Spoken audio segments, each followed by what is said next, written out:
for the common people. We were the neutral party in all negotiations and never dreamed of taking power for ourselves, content in protecting the citizens from those who had illusions of grandeur. Without us, the separation between the nobility and commoners had grown so much that few could talk with the other without spitting venom, let alone sympathize.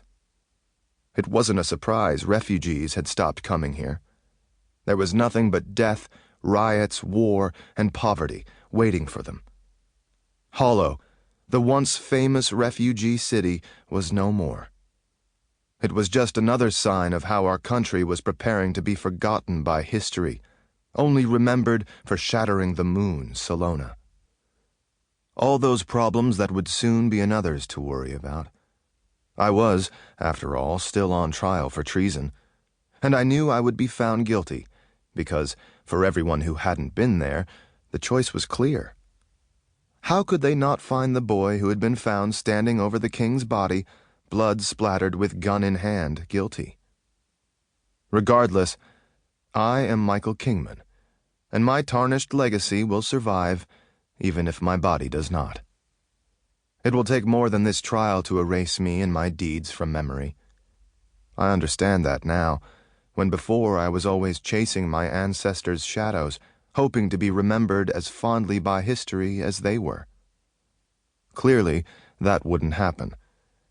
My story was a tragedy. Still, here I was, sitting alone underneath a skylight in the middle of the court, with a large half-circle bench in front of me, waiting. Normally, the bench would be filled with the 3 lucky individuals who would hear the charges and make their decision, but they were still in discussion. Except for the scales judge, who sat unmoving. I hoped they would hurry up and share their verdict. I was anticipating a bad death. In all the time I spent waiting, I never turned my head toward the crowd. I could deal with strangers who believed in my treason, but I didn't want to see the people I cared about look at me like I was a monster. I was doing this to protect them, even if they didn't know it. That desire kept me focused on the bench and the gold statue of balanced scales behind it. The morning sunlight peppered through the blanket of snow covering the skylight, warming my aching bones and tight muscles. It was such a simple thing, basking in the sun's glow, that I had taken for granted before I was kept in an endless darkness. My reverie didn't last long. The door behind the bench opened, and out strode the 3 people who would decide my fate.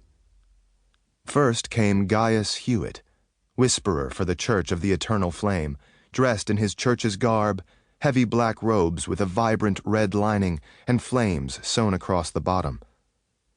Then came Ephira Mason, captain of the Ravens, serving in place of King Isaac. She wore dented steel plate mail and carried a curved sword. There were 7 peacock feathers woven into her black hair, denoting her high rank.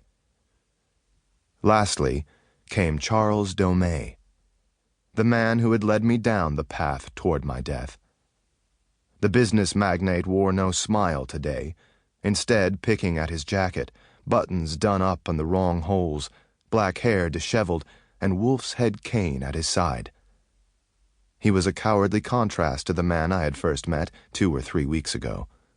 It was hard to tell how long I had been in the dungeons.